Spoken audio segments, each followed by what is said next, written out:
Well, hello and welcome to First John 2:18. So this is Wednesday if you're watching this concurrently. And so this is our third day this week in Greek of First John.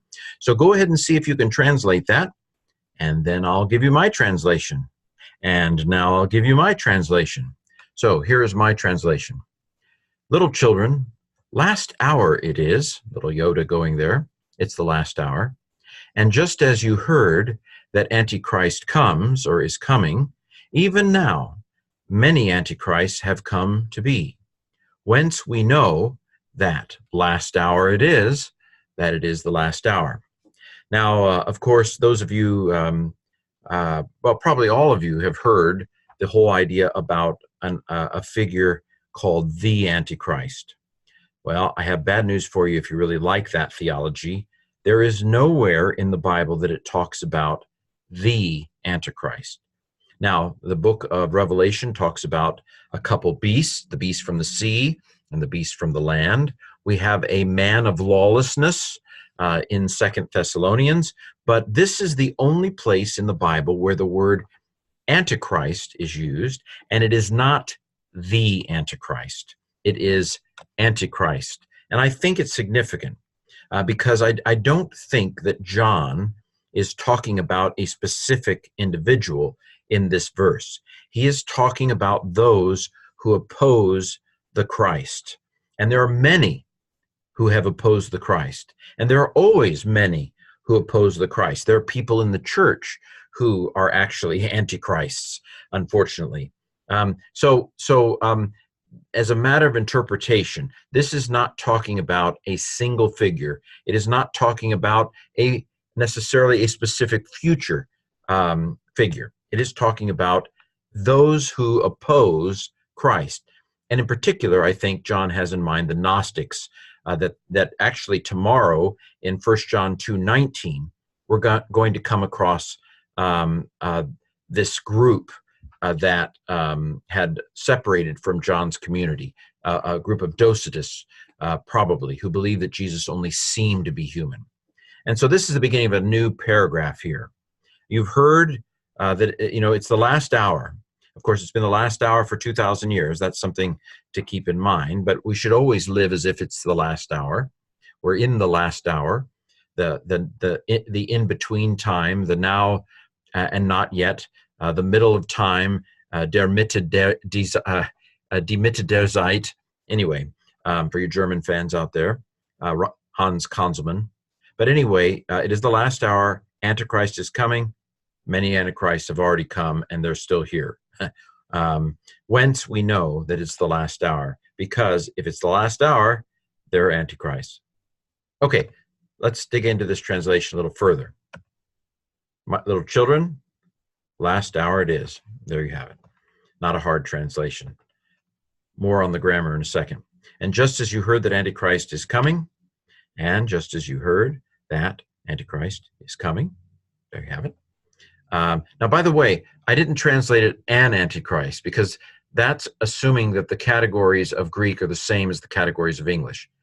The absence of an article doesn't necessarily mean that it's an Antichrist. Antichrist is coming. The sense is more that the spirit of Antichrist is coming. Oppositional forces to Christ are coming. Okay.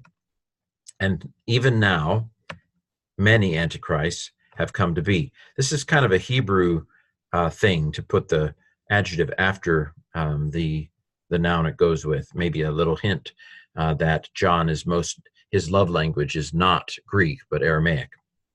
Final part here. Whence, from which we know that last hour it is. Okay, so there's our translation. Let's look at the grammar a little bit. So what case is this? Paideia, children. It's addressing them, so it is indeed vocative case, the case of address. Now, what kind of an adjective construction is it when we have last hour, good man? That is an attributive construction. Okay, where we have a good man, the hard rock, etc.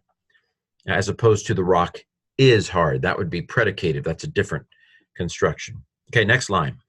Kathos seems to imply a comparison of some kind. It's comparative. Just as, so it is. Like. You heard it, and it is. How would we parse this, akusete? The te is second person plural and probably active. It is. The alpha tells me it's not subjunctive because the connecting vowel is not fried, so it's indicative. Sigma alpha tells me it's what tense? Sigma alpha tells me it's aorist. And then this must be an augment on the front. So this is aorist, active, indicative, second plural from akuo matata. Okay, so the alpha has been augmented by lengthening to an eta because it's indicative and it's aorist. Okay, what kind of a clause begins with hoti and is translated that? You heard that. It is a noun clause. Okay, I didn't write down the parsing, but luomai, lue, luetai, it's a third person singular ending, tentatively middle or passive, but I know this word, omai, it's deponent. Deponent means it looks middle or passive, but it's actually translated actively. So you might parse this as middle deponent, present, middle deponent, indicative. Indicative because that's not fried. Present because all the letters are there. Is the stem. They're all there. Nothing's been done to them. So it's present, middle or passive deponent, indicative, third singular from omai. Okay.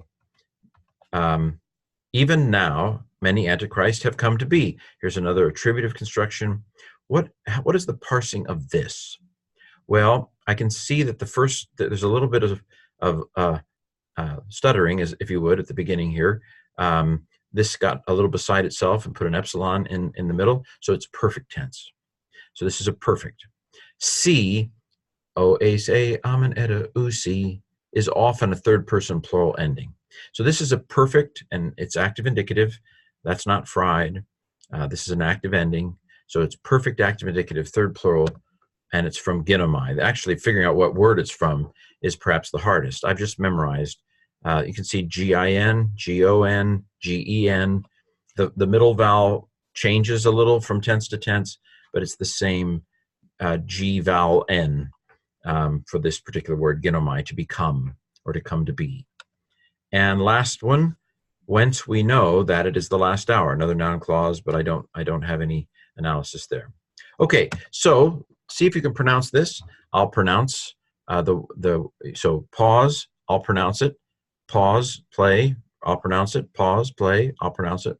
So, paideia, escate, hora, estin, kai, kathos, akusete, hoti, antichristos, erkatai, kai, nun, antichristoi, poloi, gegonasin, hothen, genoskomen, hoti, escate, hora, estin. Okay, how'd you do? Now let me give you I'll try to pronounce it at normal speed.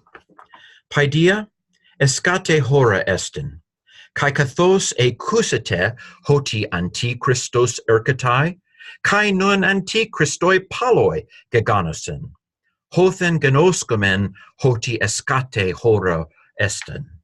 Well, I tried. Okay. We'll see you next time. Same Greek channel, same Greek time.